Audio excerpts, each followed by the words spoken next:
have a treat today. I am a fan of classic decks. I'm also a fan of quirky art. So when the Allcento Tarot came across my radar, I was very excited about this coming out. And I was even more excited when US Games asked me if I'd be interested in reviewing it. So it's here. Yay. I'm so excited about this. I'm just going to flip it over real quick. It's a nice two-part box. Allcento Tarot combines rich symbolism from historic tarot traditions as well as the most popular modern incarnations. Inspired by early Marseille and Minchiate Tarot, this delightful 100 card deck with black painted edges incorporates zodiac cards, all 7 virtues, and the lesser known triumph cards, including the dragon and the grail.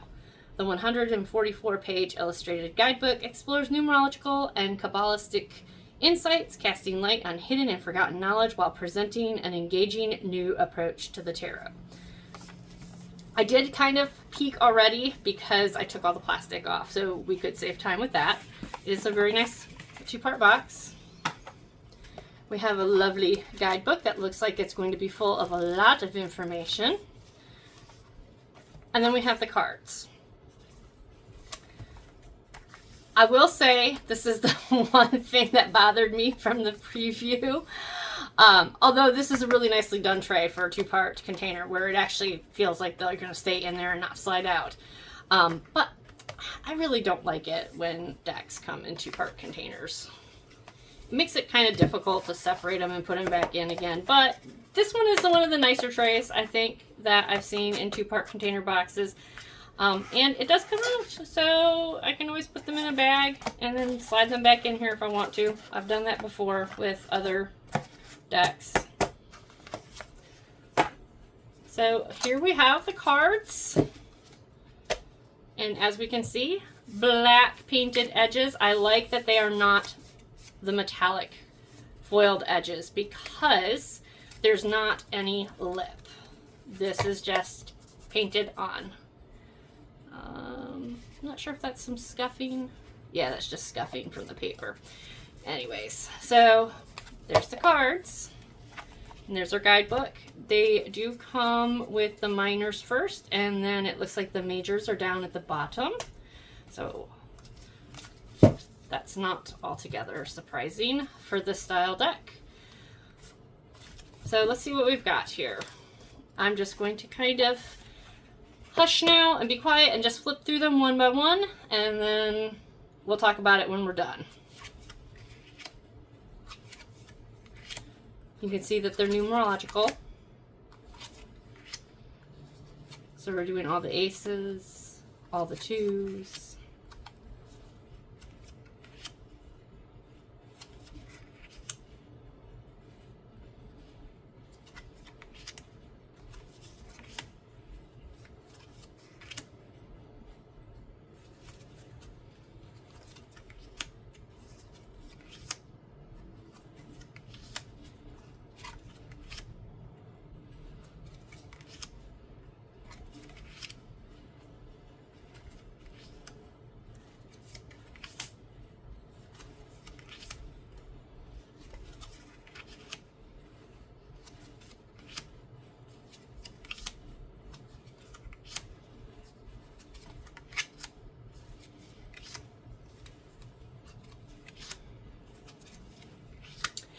This is one of the cards that made me want to purchase this deck. I love the fireball action going on in this 8 of Wands, not just 8 sticks flying through the air.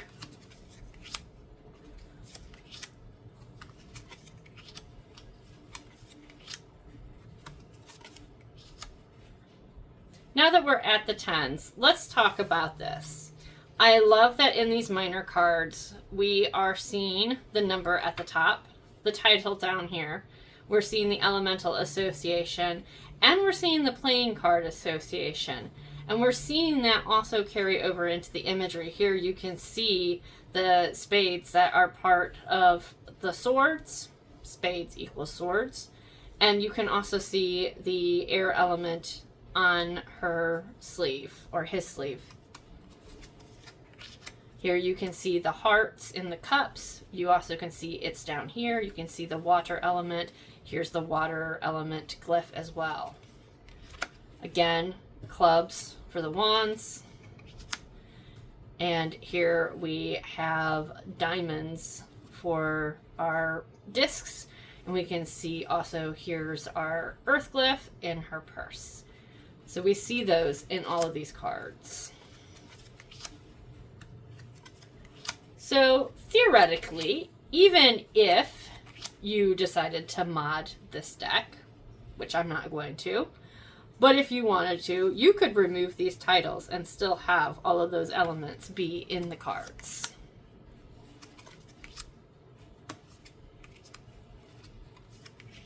And I don't know if that's what they intended when they did that, but I do appreciate it.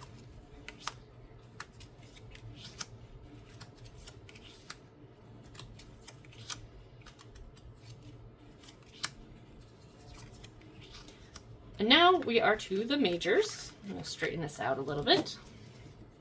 And this is where things are going to get interesting. So some of these are going to be our standard major arcana that we're used to. And then some of these are going to be the virtues and elements if it's how I feel like it's likely going to play out. So Magician, High Priestess, Empress, Emperor, Hierophant, the Choice instead of the Lovers,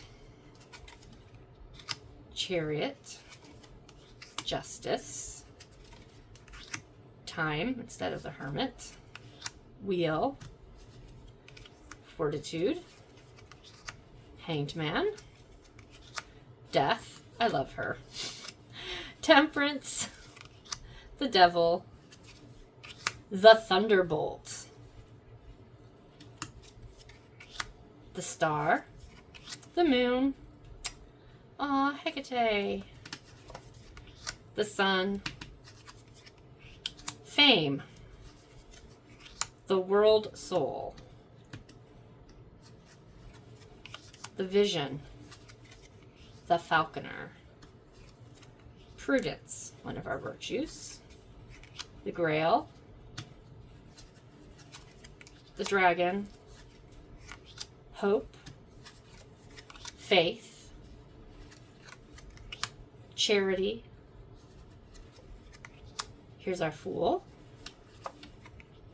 Now we're going into our astrological cards. The Two Fishes, the Ram, the Sea Monster, the Bull, the Twins, the Crab. If you're not sure what signs these are, we do have the glyph right up here that tells us what we're looking at.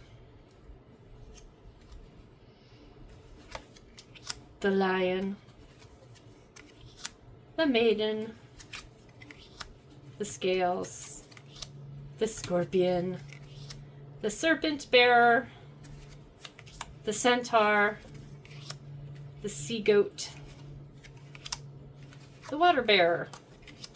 So there we have all 100 cards. The cards, there's the back, by the way. The cards are fairly common US Games card stock. It's not terribly thick, which I appreciate because we have 100 cards we're dealing with here. So let's see how they shuffle. Like butter. So even with 100 cards, this is not terribly hard for me to riffle shuffle. Hand over hand. So if you're a hand over hand shuffler, you can do that as well. And let's see. It's a little bit thick for that, but you can get a nice slide if you were to try to present those cards that way. So let's see what we got here. 10 of discs. Sorry, I had to take a bit of a pause to get a sip. So let's take a look in the guidebook. This again looks pretty intense, but I think in a manageable amount. We've got introduction, keys to understanding the secrets, minor arcana, major arcana, and the zodiac, how to read the cards, tree of life, about the author, some endnotes, and a bibliography. So it looks like this is a nice, decent guidebook. I'm not going to go through everything, but here we have understanding the secrets. We've got some information about the suits, their associations, if you want to use them that way. Here it breaks down these elements even more further, how you can relate to the court cards, how to relate to the numbers. So we've got a little bit of numerology at the beginning of this, which I really appreciate. We've got some keywords to go with those as well. Talks about the fifth element. I'm assuming they're referring to spirit in here. Let's see what it says. Yeah, aura, ether, spirit, quintessence, void, to name a few. So we've got that going on. We got why it's called Allcento. It's because it's from cento, meaning 100. There's 100 cards in here. And then we have just a black and white illustration and some brief description and what is going on in the card for each of the minors. And they are by number, so all the 6s, all the 7s, 8, 9, 10s, pages. Cavaliers are your knights, if you're not familiar with that term. And queens and kings. And then we go into our majors. For our majors, we have the same kind of information. It goes a little bit deeper. We do have full write-ups on all of our astrological cards and other cards as well. Here's how to read the cards, Celtic Cross, and some other spreads. Tree of Life explanation, Path of Serpent wisdom. So there's quite a bit in here to dive into. And then we have some notes. Looks like we have some references and a bibliography. So this is really nice. Everything looks like it's going to be fun to dig into. I'm excited to work with this deck. So let's see what our Ten of Discs has to tell us. Ten of Discs, transition of structure. The Ten of Discs signifies a transition of structure, from one generation to another. Inheritance is not only material things, but also the transfer of knowledge, and the advancement of the human race depends on this. Oh, I like that, because I see the Ten of Discs, Ten of Pentacles as heritage. What do we leave behind? Reversed aspects, we do have reversals, warn of setbacks, and family conflicts. There may be disagreements over money or inheritance. The Lord of Wealth is seated at the walled threshold of a city with his family. The old man, both rich and wise, is nearing the end of his life and will soon bequeath his possessions and knowledge to his family. He has accomplished much in life. His robes are luxuriously decorated, much like the King of Discs. The dog knows the old man is the family patriarch and gives him full attention. He pets the dog's head while his grandchild grabs the tail. This action is symbolic of transference. His successors will inherit his possession, regardless of their roles in the acquisition. A symbolic torch is passed. Just as there is succession in a family tree, there is also progression of the Sephiroth of the Tree of Life, represented by the positioning of the 10 discs. This is the last number of the last minor suit, the very bottom and full immersion into the material kingdom. The balance must now swing the other way as we begin our journey back up. This is hinted at in the scales banner underneath the castle coat of arms. Every ending is a new beginning. On the left, the subconscious side, there's a black and white checkered frame with a magical scene within its border. There can be seen flowing a stream from which flowers grow and a feminine depiction of the divine force with the appearance of the high priestess holding a sacred heart. This may not be a tableau, but actually a portal to another world. The next incarnation awaits, and the journey begins again once we step through. So there is a lot packed into these cards. And you can see where they're talking about, here's the high priestess in this banner. Here's the scale underneath the pendant. Here we see the old man touching the dog's head while the child grabs his tail. And the parents stand and watch what's going on. We see the Tree of Life here in the imagery. We've, like I said, have the Elemental Association, the Playing Card Association, the Numerological Association, and we have those built into the card as well. Also, I really do appreciate that it looks like, there's the 9. I do appreciate that they are color-coded. So we have lots of greens in the discs. We have reds in the wands. We have purples in the majors as well as the astrological cards. Yellows for swords. And blue for cups. So we got a nice range of colors to quickly identify what we're looking at.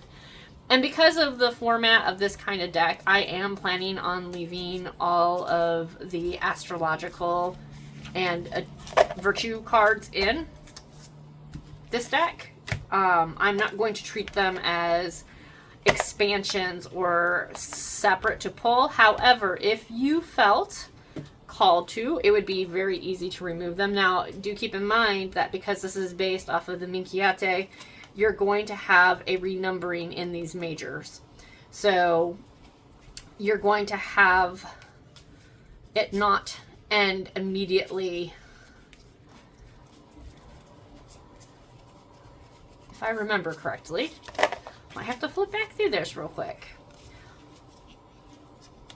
Although they might have restructured it to fit, because it does look like the world is number 21. So I guess they did stick with that. A lot of times in the old Minchiate decks, these virtues and such were in the numbering because they were numbered 1 through 40.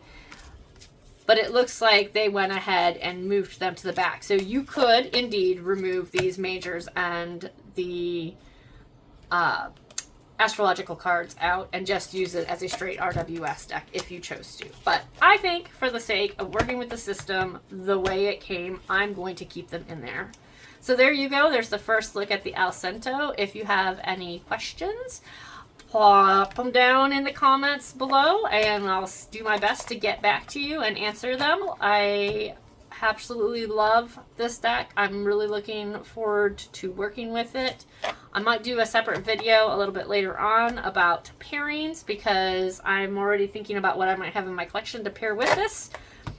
And I look forward to talking to you guys next time.